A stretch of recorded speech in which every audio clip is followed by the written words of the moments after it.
तो पोस्टग्रेसक्यूएल के अंदर हम देखेंगे अभी सेट ऑपरेटर के बारे में। ओके, तो सेट ऑपरेटर जो होते हैं ये सेट थ्योरी का इस्तेमाल करके आपको अलग अलग रिजल्ट सेट को कंबाइन या फिर इंटरसेक्ट करने के लिए अलग अलग ऑपरेशन परफॉर्म करते हैं। ठीक है, तो यहाँ पे इसका मतलब ये कि मल्टीपल क्यूरी का रिजल्ट वो एक सेट मतलब एक सिंगल रिजल्ट के अंदर कंबाइन कर देते हैं वो ये ऑपरेटर, और उनका अलग अलग बिहेवियर है, अलग अलग तरीके से वो काम करते हैं। ठीक है, तो सेट ऑपरेटर में हम देखेंगे यहाँ पे कौन से है, जैसे यूनियन ऑपरेटर है, यूनियन ऑल है, इंटरसेक्ट है और एक्सेप्ट ऑपरेटर है। ठीक है, अब यहाँ पे यूनियन ऑपरेटर का मतलब ये होता है कि ये क्या करता है, दो क्यूरी का रिजल्ट एक साथ कंबाइन कर देता है और जो भी डुप्लीकेट्स है उसको रिमूव कर देता है। ठीक है, तो इसका सिंटैक्स यहाँ पे है फर्स्ट क्यूरी सेकंड क्यूरी।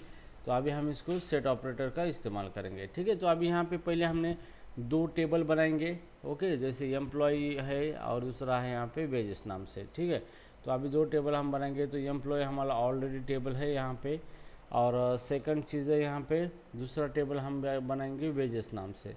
ठीक है, तो यहाँ पे एक चीज़ ध्यान में रखना है, जो भी हम मल्टीपल टेबल को कंबाइन करना चाहते हैं यूनियन से, तो उनका जो भी कॉलम हम सेलेक्ट करें वो सारे कंपेटिबल होने चाहिए। ठीक है, मतलब नंबर ऑफ कॉलम सेम होनी चाहिए और उस कॉलम का डेटा टाइप भी क्या होना चाहिए, सेम होना चाहिए। ठीक है, तो अभी हम इसको देखेंगे प्रैक्टिकली।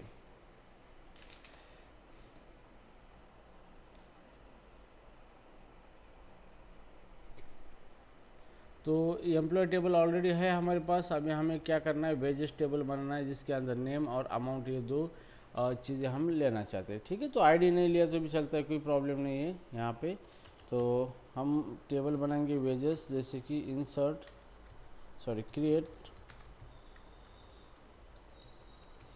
Create table wages.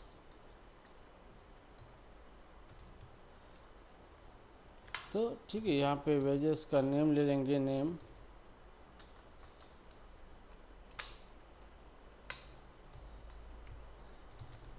ये नेम टेक्स्ट है, और दूसरा क्या था, अमाउंट इंटीजर है। ठीक है, तो ये हमने वेजेस नाम का टेबल बना लिया यहाँ पे, और इसको अभी रन करके देखते हैं। ये हो गया हमारा रन। अभी राइट नाउ इसको हमें क्या करना है, इस टेबल को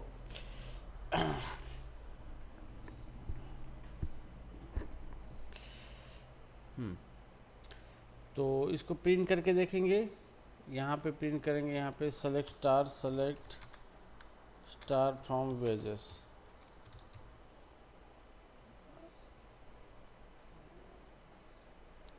तो ये हमारा आ चुका है एम्प्टी टेबल, क्योंकि डेटा अभी हमने इसके अंदर इंसर्ट नहीं किया है। अभी हमें डेटा को इंसर्ट करना है इस टेबल के अंदर। ठीक है, तो क्या कमांड है आपका इंसर्ट करने के लिए, इंसर्ट इनटू वेजेस, और यहाँ पे डायरेक्टली वैल्यू दे दो क्योंकि हम सारे कॉलम को डेटा सेंड करने वाले। वेजेस किस क्या क्या के थे, प्लम्बिंग, हाँ प्लम्बिंग था, उसका कितना 300। हाँ, फिर उसके बाद बार्बर, उसका 500 था। उसके बाद हाँ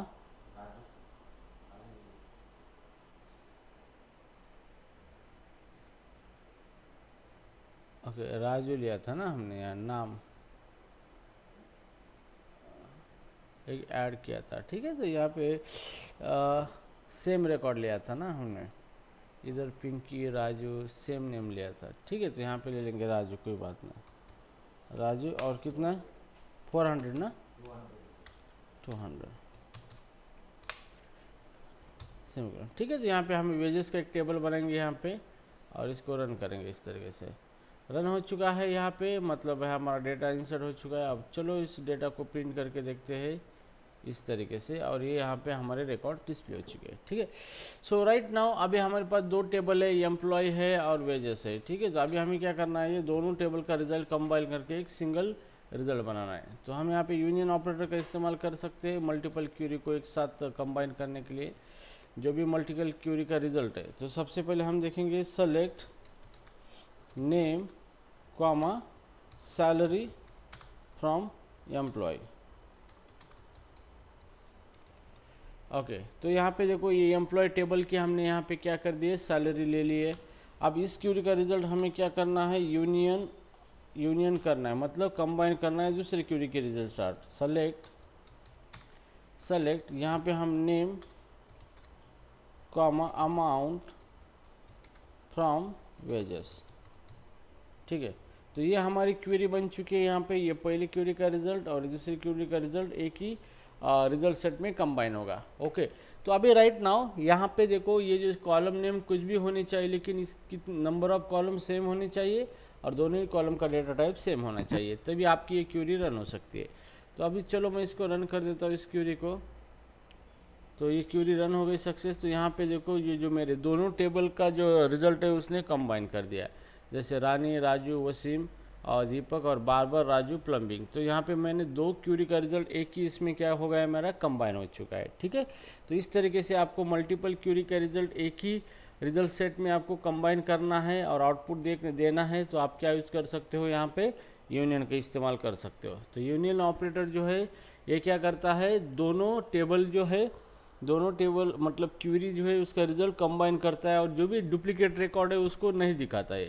ठीक है, तो यहाँ पे राजू का डुप्लीकेट रिकॉर्ड था, यहाँ पे राजू 200 है और राजू 100 है यहाँ पे। ठीक है, तो हम और एक डुप्लीकेट रिकॉर्ड इंसर्ट करेंगे इसके अंदर।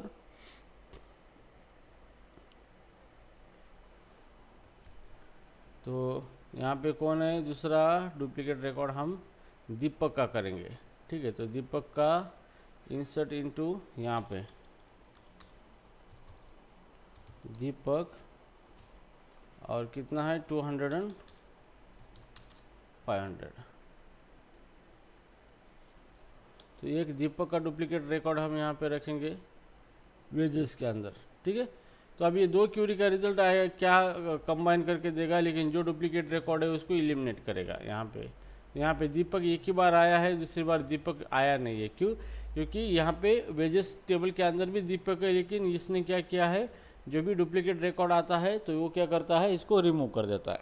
ठीक है, तो ये यूनियन इस तरीके से काम करता है, यूनियन ऑपरेटर।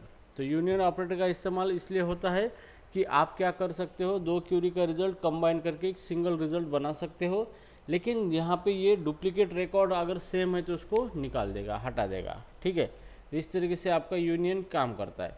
अभी हम देखेंगे यूनियन के बाद रिजल्ट में तो आया है दीपक 25,000। कहाँ पे, यहाँ पे भी आया है ना। ये हम्म एक सेकेंड, यही क्यूरी है ना ये।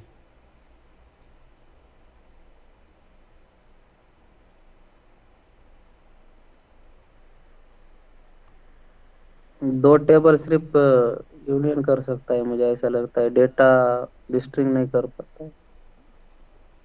थियरी में तो ऐसा ही लिखा है उसने कि दो टेबल जो है यूनियन नहीं, देखो डिस्टिंग इसलिए नहीं किया, देखो इसका स्पेलिंग क्या है, स्मॉल है, और इसका स्पेलिंग क्या है, कैपिटल है। ओके, तो शायद यस यस। इसके वजह से उसने उसको स्पेलिंग के हिसाब से डिस्टिंग मतलब अलग समझा है। ठीक है, तो अभी हम स्पेलिंग के हिसाब से भी एक रिकॉर्ड डुप्लीकेट करेंगे, जैसे रानी का करेंगे। ठीक है, तो रानी का रिकॉर्ड हम यहाँ पे स्पेलिंग भी दे देंगे स्मॉल। तो रानी आर कैपिटल है, रानी। ठीक है, और यहाँ पे सैलरी 100। ओके, अब इसको हम रन करेंगे इस तरीके से। ओके, अभी हम इसको रिजल्ट देखेंगे। तो यहाँ पे रानी दिख रहा है, डबल आ रहा है, यहाँ पे एक रानी है और दूसरा रानी है यहाँ पे नहीं है। तो इसका मतलब क्या है, ये इसको सब यूनिक चाहिए। अब दीपक का स्पेलिंग कैपिटल है, यहाँ पे स्मॉल है, तो इसकी वजह से उसने क्या किया है, इसको अलग कंसिडर किया है। ओके, सेम कंसिडर नहीं किया है। अभी हमने रानी लिया है, तो रानी के अंदर एक ही रानी का रिकॉर्ड डिस्प्ले हो रहा है, मल्टीपल नहीं, क्योंकि हमने तो मल्टीपल रानी का रिकॉर्ड लिया है ना यहाँ पे। तो वेजेस के अंदर यहाँ पे फिर से रानी है, यहाँ पे ये देखो रानी 100, तो उसने नहीं दिखाया। तो इसका मतलब क्या है कि यूनियन क्या करता है, डुप्लीकेट रिमूव कर देता है रिजल्ट सेट में। अंडरस्टूड। सो अभी हम सेम क्यूरी फायर करेंगे और यहाँ पे नेक्स्ट ऑपरेटर हमारा यूनियन ऑल। Union all. अब यहाँ पे union all same operation perform करता है यूनियन की तरह ही, लेकिन ये डुप्लीकेट रिमूव नहीं करेगा। तो दो क्यूरी का रिजल्ट कंबाइन करेगा और जो भी डुप्लीकेट है उसको रिमूव नहीं करेगा। ठीक है, तो यहाँ पे देखो इसको इस तरीके से हम रन करते हैं और यहाँ पे आपका देखो रानी 2 बार आएगा। यहाँ पे रानी 9 नंबर यहाँ पर भी आया है और यहाँ पर भी आया है। ठीक है, तो डुप्लीकेट रिकॉर्ड भी उसने क्या किया है, डिस्प्ले किया है और दोनों टेबल का रिजल्ट को कंबाइन किया है उसने। ओके, तो इस तरीके से क्या होता है, आपका यूनियन ऑल वर्क होता है। ठीक है, अभी हम देखेंगे इंटरसेक्शन के बारे में। अब इंटरसेक्शन क्या करता है कि दो टेबल के अंदर कॉमन रिकॉर्ड को ही डिस्प्ले कर देता है। अगर कॉमन रिकॉर्ड अगर डुप्लीकेट है तो उसको रिमूव करके डुप्लीकेट हटा देता है। ठीक है, तो ये जो हमारा सेम है क्यूरी, हम इसको इंटरसेक्ट ऑपरेशन लगाएंगे, इंटरसेक्ट ऑपरेटर। अब ये इंटरसेक्ट क्या करेगा, पहले क्यूरी का रिजल्ट और दूसरे क्यूरी का रिजल्ट दोनों में से जो कंबाइंड रो है सेम, जो कि दोनों भी रिजल्ट सेट में है, उसी रो को निकालेगा।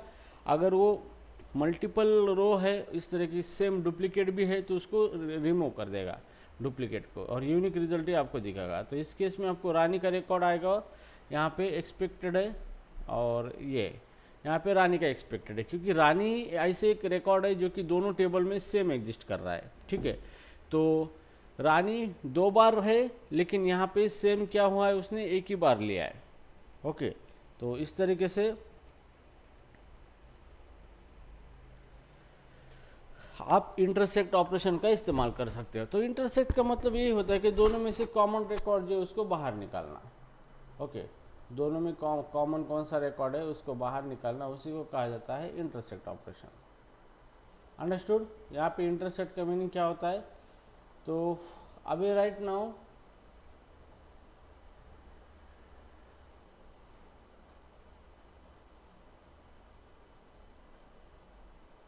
ये यूनियन ऑल हो चुका है हमारा।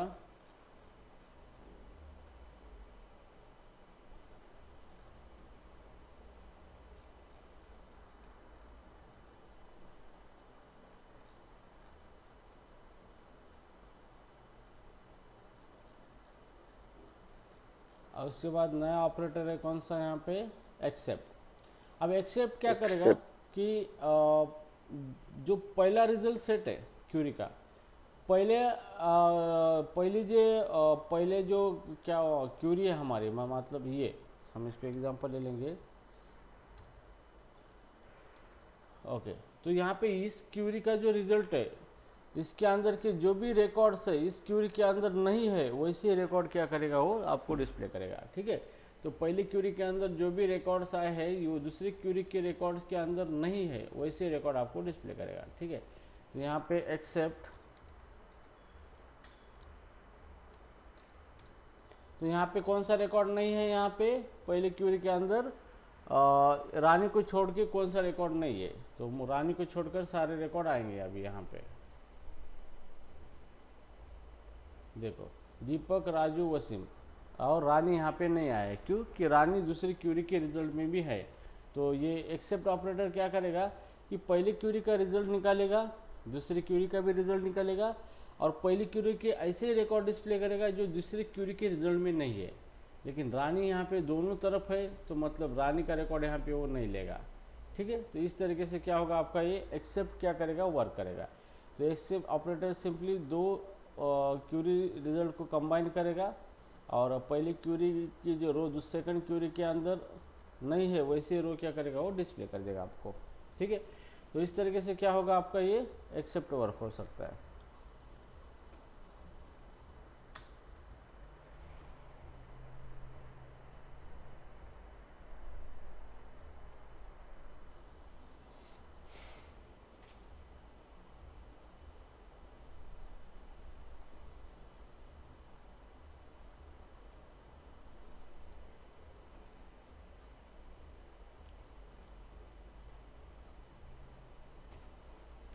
ओके, तो यहाँ पे हमारे सेट ऑपरेटर का भी प्रैक्टिकल सक्सेसफुली हो चुका है। यहाँ पे सारे कॉन्सेप्ट हमने सेट ऑपरेटर के रिगार्डिंग भी देख लिया अभी यहाँ पे।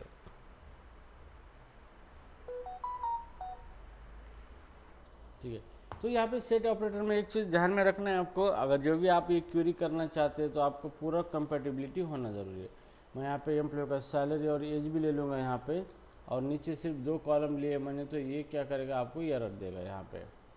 तो यहाँ पे each except query must have same number of a column, इस तरीके से, ठीक है। ये कॉलम मैच होना चाहिए, या फिर हमने यहाँ पे नेम और यहाँ पे सिटी दे दिया है यहाँ पे, तो सिटी अलग डेटा टाइप है और अमाउंट ही अलग डेटा टाइप है, तो डेटा टाइप मिसमैच है। तो जैसे भी मैं इसको रन करूँगा तो ये कहता है कि डेटा टाइप शुड भी कंपेटेबल होना चाहिए।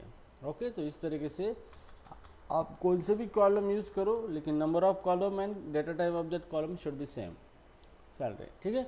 लेकिन आप एक चीज़ ध्यान में रखो, जैसे भी हम रिजल्ट दिखाते हैं तो उसका जो रिजल्ट का जो लेबल होता है टेबल का कॉलम, फर्स्ट क्यूरी के कॉलम ही वो उठाएगा। जैसे देखो मैं यहाँ पे रिजल्ट दिखाता हूँ आपको, तो रिजल्ट के अंदर यहाँ पे जो नेम और सैलरी दिख रहा है, तो ये फर्स्ट क्यूरी का ही उठाएगा, सेकंड क्यूरी का नहीं उठाएगा, ठीक है। अगर हम इसको अल्टरनेट कर देंगे क्यूरी को इस तरीके से,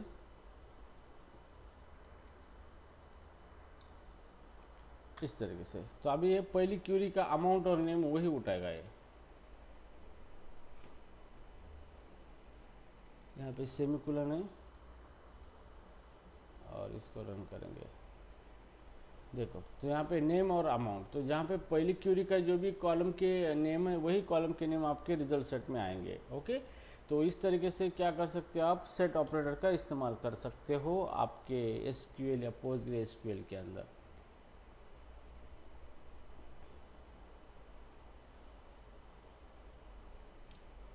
ओके, तो ये हो गया आपका सेकंड।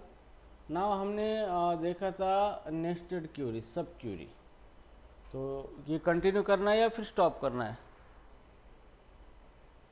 सर स्टॉप कर रहे हैं। सर स्टॉप कर। ओके, समझ में आया आपको ये प्रैक्टिकली? थ्योरेटिकल तो मैंने बताया था यस सर। आपको। Yes sir, all doubt perfect. Clear. Doubt clear हो गए सब कुछ? Yes sir. ओके, तो प्रैक्टिकल से भी इम्पैक्ट होता है ना? बहुत ज्यादा होता है सर। बहुत ज़्यादा होता है ना? और अभी किसने कहा? विहास। व्यास ने कहा ना। तो यार ये तो होता ही है प्रैक्टिकल में, क्योंकि प्रैक्टिकल में लाइव हम देखते हैं सारी चीज़ें। Okay guys, so today is your mock interview. Okay, I have already sent the notice on a group. There is a mock interview on a chapter of a struct in a Golang. So I hope your performance will be better than last previous one. So you have to perform well and wish you all the best for everyone. Okay, so thank you so much for joining. Thank you, sir. We'll see you in the next session. Thanks.